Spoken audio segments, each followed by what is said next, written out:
नमः शिवाय। हर हर महादेव। जय शंकर की ओम गुरुवे नमः। कर्म किए जा बंदे फल की इच्छा मत कर ए इंसान, ये है गीता का ज्ञान, ये है गीता का ज्ञान। गीता में श्री वासुदेव कृष्ण जी कहते हैं कि कोई भी मनुष्य अपने कर्मों के फल से मुक्ति नहीं पा सकता। इस पर अर्जुन कहता है कि हे केशव, जब मनुष्य कर्मों से मुक्ति नहीं पा सकता, मुक्त नहीं हो सकता कर्म फल से, तो वो कर्म कैसे करे कि उसे पाप और पुण्य से मुक्ति मिल सके। कर्म फल से मुक्त कैसे हो, वो किस प्रकार का कर्म करे। श्री कृष्ण जी अर्जुन को बताते हैं कि मनुष्य फल की इच्छा त्याग कर कर्म को अपना धर्म समझकर करे, फल उसे अवश्य मिलेगा। जैसे कर्म करेगा उसके अनुसार फल तो उसे अवश्य मिलेगा, परंतु फल को वो ईश्वर की इच्छा समझकर स्वीकार करे तो वो कर्म बंधन से मुक्त हो जाएगा। ज्ञानी पुरुष इसी तरह कर्म करके कर्म योगी बन जाते हैं। इस पर अर्जुन श्री वासुदेव कृष्ण जी को कहते हैं कि हे केशव, कर्म फल यानी कि फल प्राप्ति की इच्छा ही कर्म करने के लिए मनुष्य को प्रेरित करती है। जब फल की प्राप्ति ही नहीं होगी, वो ऐसी कामना करेगा, फल की इच्छा ही नहीं करेगा, तो वो कर्म करने के लिए कैसे तत्पर होगा। फल की इच्छा ही तो कर्म करने के लिए मनुष्य को प्रेरित करती है, और जब फल की इच्छा ही नहीं करेगा तो उसकी कर्म करने की इच्छा कैसे जागेगी। तो वासुदेव कृष्ण जी कहते हैं कर्म तो कर, कर्म के अनुसार फल तो मिलेगा, साधन तो कर, पर उसके फल में आसक्ति मत रख कि ये मिलेगा नहीं मिलेगा। मिले या नहीं मिले, अपने कर्म को तो वो करता ही रहे, ईश्वर का नाम लेकर, ईश्वर का काम समझकर। श्री कृष्ण जी अर्जुन को बताते हैं कि मनुष्य फल की इच्छा त्याग कर जब कर्म करता है तो उसे जो फल मिलता है वो भी उसे आनंद देता है, वो भी उसके लिए फलदायी हो जाता है। आप दुखों के निवारण के लिए योग्य ब्राह्मणों से शांति क्रम कराते हो। सभी कराते हैं अपने दुखों से निवारण के लिए। सभी मनुष्य जो भी दुखों में घिरा होता है वो सांसारिक मनुष्यों से भी मदद मांगता है, वहाँ से न मदद मिलती तो पूजा पाठ और आध्यात्मिकता में उतरता है, तो शांति पाठ कराते हैं, विद्वान ब्राह्मण से कराते हैं, अन्य उपाय भी करते हैं। फिर भी कई बार दुखों से छुटकारा नहीं मिलता और ना ही शांति ही मिलती। इसका एक ही कारण है, बहुत से पुरुषों के साथ, बहुत से मनुष्यों के साथ, बहुत से स्त्रियों के साथ, हमारी माँ बहनें भाइयों के साथ हुआ होगा कि काफ़ी श्रद्धा से उन्होंने कोई कार्य किया, तो कोई भी उपाय किया, कोई भी पूजा पाठ की, कोई भी शांति पाठ कराया, उससे उन्हें मनोवांछित फल की प्राप्ति नहीं हुई, शांति नहीं मिली, दुखों से नहीं निकल पाए। जब आदमी की फल में आसक्ति होगी तो कर्म में जो फल की इच्छा होगी, फल में आसक्ति होगी, तो कर्म में उसका ध्यान ही नहीं लगेगा। उसका तो ध्यान सब कुछ, ऊर्जा उसकी फल की तरफ है, कर्म में तो। और जब साधन में ध्यान नहीं होगा तो साध्य की प्राप्ति कैसे होगी साधक को। इसलिए शांति कर्म में फल नहीं मिलता। शांति कर्म शांति पाठ से भी शांति नहीं मिलती। मनुष्य उपाय साधन तो कर लेता है, परंतु वो ना तो उसके अनुरूप सदकर्म करता है और ना ही प्रायश्चित ही करता है। जिस उपाय साधन में मनुष्य या साधक सदकर्म नहीं करता, सदकर्म का अभाव रहता है या बुरे कर्मों से प्रायश्चित का अभाव रहता है, तो वो कितना भी श्रद्धापूर्वक, कितना भी आदरपूर्वक विश्वास करके कार्य कर लिया जाए, फलीभूत नहीं होता, उसका फल प्राप्त नहीं होता, निष्क्रिय हो जाता है, निष्फलित हो जाता है। किसी भी पाप को किसी भी उपाय से पुण्य में बदला नहीं जा सकता। जो भी अशांति हो रही है, ध्यान रखना चाहिए, जो भी दुख है जीवन में, वो हमारे कर्मों का ही प्रतिफल है, हमारे पाप का ही प्रतिफल है। कोई पाप कर्म ऐसा हुआ है जाने में या अनजाने में, तो पाप कर्म तो हुआ है और कर्म का फल हमें भोगना पड़ता है यहाँ पर। तो इसलिए किसी भी पाप को किसी भी उपाय से पुण्य में बदला नहीं जा सकता। तो उपाय तो आप कर लेते हो और उपाय से पुण्य में नहीं बदला जाएगा, और जब तक वो पाप कर्म पुण्य में नहीं बदला जाएगा तो आपको उससे छुटकारा, उसके फल से, दुखों से, अशांति से छुटकारा नहीं मिल सकता। अगर पुण्य का फल चाहते हो तो आपको उसके लिए सदकर्म तो करने ही पड़ेंगे। दूसरी तरफ अगर आप पाप के फल से बचना चाहते हैं, पाप के फल के रूप में जो दुख मिला है, जो अशांति मिली है, जीवन में अशांति आ गई है, विद्रोह आ गया है, जो सारे संबंध बिगड़ रहे हैं, घर परिवार टूट रहे हैं, जिस पाप के कारण, जिस पाप के फल के कारण ऐसा हो रहा है, ये फल है, तो उसके लिए पछतावा तो करना ही पड़ेगा। इसलिए प्रायश्चित और सदकर्म दो कर्म ऐसे हैं, वो तो करने ही पड़ेंगे। और प्रायश्चित भी, पछतावा भी सच्चे मन से होना चाहिए, ऊपर ऊपर से नहीं होना चाहिए। जैसे ऊपर से किसी को धोखा दे देते हैं और बाद में वो वचन पूरा नहीं करते, ऐसा होना चाहिए कि प्राण जाए पर वचन न जाए। यानी कि भगवान को अगर प्रायश्चित करने का वचन दे दिया कि मैं प्रायश्चित करता हूँ, तो आप उससे छुटकारा पा सकते हैं, लेकिन वो वचन तोड़ना नहीं है। तो इसलिए आप प्रायश्चित और सदकर्म करने के साथ साथ ही उस उपाय को करो, तभी आपको उसके फल की सही तरीके से प्राप्ति होगी।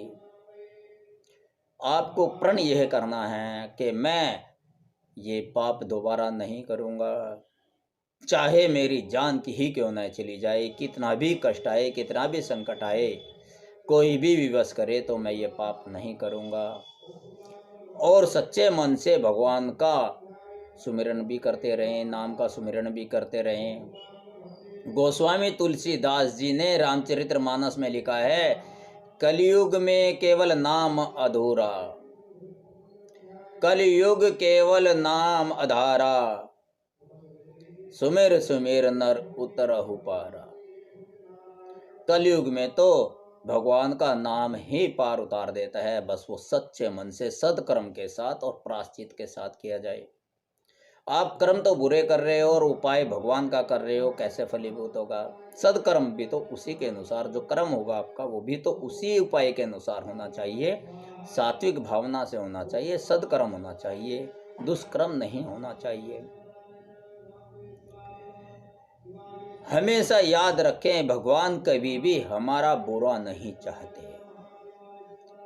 तो यह भी ध्यान रखना चाहिए कि भगवान तूने क्या किया, वो क्या, शिकायत करते रहते हैं, शिकायत नहीं करनी चाहिए। विश्वास रखें कि इसमें भी कुछ अच्छाई है, वो हमारा बुरा नहीं चाहेगा।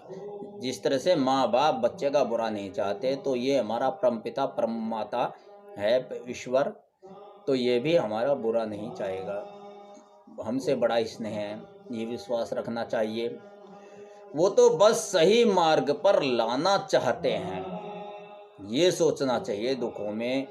और जब पाप का फल मिलता है, अशांति को प्राप्त होते हैं, दुखों में घिरे होते हैं, तो भगवान हमें हमारे सही मार्ग पर लाना चाह रहे हैं। जैसे माता पिता बच्चे को गलत राह से निकालने के लिए डांटते हैं, टपटते हैं, थोड़ा सा थप्पड़ वगैरह भी लगा देते हैं, दंड देते हैं, इसी तरह से भगवान भी दंड दे रहा है कि गलत मार्ग पर है तू, सही मार्ग पर चल। तब अपना आत्मविश्लेषण करना चाहिए कि मैं गलत मार्ग पर तो नहीं हूँ, तो मार्ग बदल देना चाहिए। इसके लिए ही वो हमारे पापों का फल देते हैं सही सही मार्ग पर लाने के लिए, ताकि हम अज्ञानियों को सद्बुद्धि आ सके। हमारी जो दुर्बुद्धि हो गई है उसको सही बुद्धि बनाने के लिए, सद्बुद्धि बनाने के लिए ही भगवान हमें दंडित करता है, दुखों में डाल देता है, पापों के फल देते हैं।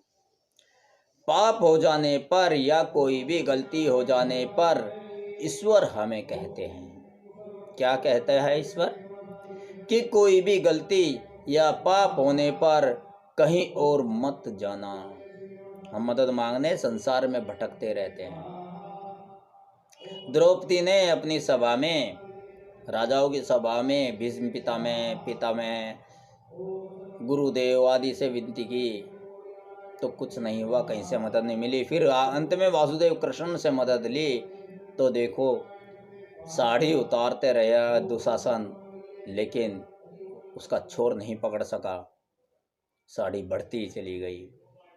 तो इसलिए भगवान हमें कहते हैं कि कोई भी गलती या पाप होने पर कहीं पर मत जाना, किसी के पास मत जाना, बस सच्चे मन से मेरी शरण में आ जाओ, मैं तुम्हारा उद्धार कर दूंगा। मेरा नाम का स्मरण करो, मैं तुम्हें भवसागर से, इस दुखों के सागर से पार लगा दूंगा।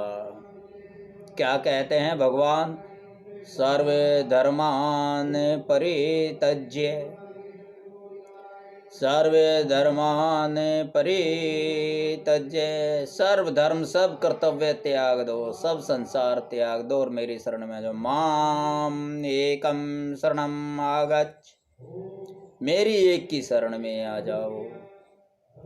ऐं त्वां सर्व पापेभ्यो मोक्षस्य मा शुचः, अहं त्वां, मैं तेरे सर्व पापेभ्यो मोक्षस्य, मुक्ति पापों से, माम शुचाय, मैं कर दूंगा। तू मेरी बस एक शरण में आ जाए, मेरी एक की शरण में आ जा, सच्चे मन से आ जा, सच्चे मन से मेरा ध्यान कर ले, सब कुछ त्याग कर, भूल कर मेरे शरण में बैठ जा, मैं तेरे सारे दुखों का निवारण कर दूंगा। जो पाप या अपराध किया है वो दोबारा कभी नहीं किया जाना चाहिए, तभी प्रायश्चित कहलाता है, अन्यथा ये तो धोखा हो गया ईश्वर से। ईश्वर से धोखा नहीं करना चाहिए। देते हैं भगवान को धोखा, इनसा को क्या छोड़ेंगे। तो भगवान को भी धोखा देने की कोशिश करते हैं, तभी तो दुखों में गिरते हैं। यह प्रण होना चाहिए कि प्राण भले ही चले जाएं, अब वो गलती कभी नहीं करूँगा जिसकी सज़ा मुझे दुखों के रूप में भगवान ने दी है। यदि प्रायश्चित इस प्रकार कर लिया जाए तो उस पाप की सज़ा भगवान आपको कभी नहीं देगा। प्रायश्चित से वो पाप नष्ट हो जाएगा। अगर प्रायश्चित या संकल्प को तोड़कर दोबारा पाप कर लिया तो फिर उसकी दुगनी चौगुनी सजा भुगतनी पड़ेगी। तैयार हो जाओ भुगतने के लिए दोगुनी चौगुनी सजा। तब तो भगवान तुम्हें दुखों के सागर में डाल देगा अगर तुमने प्रायश्चित या संकल्प तोड़ा। इसलिए पंडित लोग भी संकल्प कराते हैं। कभी शांति पाठ कराया होगा, पितृ शांति कराई होगी या कोई भी पूजा पाठ कराया होगा, तो उसमें संकल्प दिलवाते हैं। तो संकल्प सदकर्मों का प्रायश्चित का ही दिलवाते हैं, लेकिन संकल्प तो उसी कर्म का करवा देते हैं और बाकी पाप कर्म भी करते रहते हैं और अपनी गलती भी नहीं मानते। तो पंडित की गलती निकालते हैं। पंडित और पुराण की गलती नहीं है, ग्रंथ की गलती नहीं है, पंडित के द्वारा क्रिया की गलती नहीं है, आपकी सद्भावना की गलती है। आपने उसके अनुसार, पंडित ने तो जाप कर दिया, सच्ची लगन से आपको आशीर्वाद दे दिया, लेकिन वो जाप और वो आशीर्वाद, वो शांति पाठ तब फलीभूत होगा जब आप उसके अनुरूप तौबा कर लोगे कि दोबारा मैं पाप नहीं करूँगा, दोबारा पूरा परिवार पाप नहीं करेगा। कहते हैं परिवार में एक सदस्य पाप करता है तो सभी को थोड़ा थोड़ा अंश में सजा मिलती है, पाप भुगतना पड़ता है। रामचंद्र जी के पिता दशरथ के द्वारा श्रवण कुमार की हत्या हुई अज्ञानतावश, भूलवश, तो 14 वर्ष का वनवास रामचंद्र जी को काटना पड़ा। बताओ उनका क्या दोष था। सारे परिवार को, भरत को गद्दी छोड़कर तपस्या की तरह रहना पड़ा, लक्ष्मण को जाना पड़ा, सीता माता को जाना पड़ा, सारा परिवार छितर बितर हो गया केवल श्रवण कुमार के तीर लगने के अभिशाप के कारण। तो इसलिए एक सदस्य अगर पाप करता है, इसीलिए शांति पाठ में ये कहते हैं, पितरों की शांति में भी पंडित लोग कहते हैं, आपने सुना भी होगा, जानते भी होगे, कराया भी होगा अपने यहाँ, कि वो कहता है सारा कुटुंब इकट्ठा हो जाओ, सारा परिवार इकट्ठा हो जाओ। इकट्ठा होने का मतलब यह है कि उस पूजा पाठ में जो पंडित समझाता है कि ये कर्म करना है, ये करना है, कभी बुरा कर्म नहीं करना है, किसी को मारना नहीं है, पीटना नहीं है, जो भी बुरे कर्म छोड़ने के लिए कहता है वो सभी को उसका पालन करना है। लेकिन अगर एक भी व्यक्ति बुरा कर्म कर लेता है तो शांति पाठ निष्फलित हो जाता है और दुगना दुख मिल जाता है। और फिर उस पंडित की और उस क्रिया की गलती काटते हैं कि पंडित से शांति पाठ कराया था, लूट के ले गया। अरे वो तो अपनी दक्षिणा लेके गए हैं, उन्होंने आशीर्वाद तुम्हें ढंग से दिया है, लेकिन तुमने पाप कर्म कर दिए, तुमने उन सिद्धांतों पर चले नहीं जो पंडित ने शिक्षा दी थी सदकर्म करने की, अच्छे कर्म करने की, वो तो किया ही नहीं। तो फिर इसमें पंडित की क्रिया की या पवित्र ग्रंथों की क्या गलती है। तो इसलिए सदकर्म और प्रायश्चित तो आपको करना ही है। अच्छा, 5-6 दिन पाठ पढ़ा बैठे, शांति पाठ उसमें कर लिया, जैसे शांति पाठ उठे और अगले दिन से फिर पाप कर्म करने लगे, नहीं, प्रायश्चित यह है कि दोबारा हम पाप कर्म नहीं करेंगे, तब तो शांति पाठ का फायदा आपको मिलेगा। तो इसलिए प्रायश्चित करना चाहिए, सदकर्म करने चाहिए, भगवान से माफ़ी मांगनी चाहिए कि दोबारा नहीं करूँगा, और करने नहीं चाहिए, झूठ नहीं कहना चाहिए कि दोबारा नहीं करूँगा, ऊपर ऊपर से कह दिया और अंदर से नहीं माने, तो आपको पाप कर्म नहीं करना है, तो आपके दुख कट जाएंगे, आपके पाप पुण्य में बदल जाएंगे। तो पाप को पुण्य में बदलने का आसान तरीका सदकर्म करना और पिछले पापों से प्रायश्चित करना कि मैं आगे से किसी का दिल नहीं दुखूंगा, बुरे कर्म नहीं करूंगा, पाप के कर्म नहीं करूंगा, तो तब भगवान आपको आशीर्वाद दे देगा, आपके साथ सदा रमन करेगा, आपके घट में वास करेगा और समय समय पर जहाँ भी मदद की जरूरत पड़ेगी, सहयोग की जरूरत पड़ेगी, आपको सहयोग देगा, आपका जीवन आनंदित कर देगा। पिछले पापों का फल आपको भुगतना नहीं पड़ेगा, यानी कि वो पाप कर्म पिछले अब से पिछले नष्ट हो जाएंगे, लेकिन आगे नहीं करना है। तो अपने पाप को पुण्य में बदलने का क्या साधन हुआ? उपाय पूजा पाठ, शांति पाठ कराने के साथ साथ सदकर्म और प्रायश्चित करना है। आपके घर में सुख शांति रहे, वंश वृद्धि रहे, कभी किसी चीज का अभाव ना रहे, जीवन आनंद पूर्वक बीते, परिवार में वंश वृद्धि, परिवार में आनंद रहे। ओम नमः शिवाय। हर हर महादेव। जय शंकर की। ओम गुरुवे नमः। गुरु गोविंद दो खड़े, काके लागू पाए। गुरु गोविंद दो खड़े, काके लागू पाए। बलिहारी गुरु आपने, गोविंद दियो बताए। कबीरा गोविंद दियो बताए। ओम गुरुवे नमः। जय शंकर की।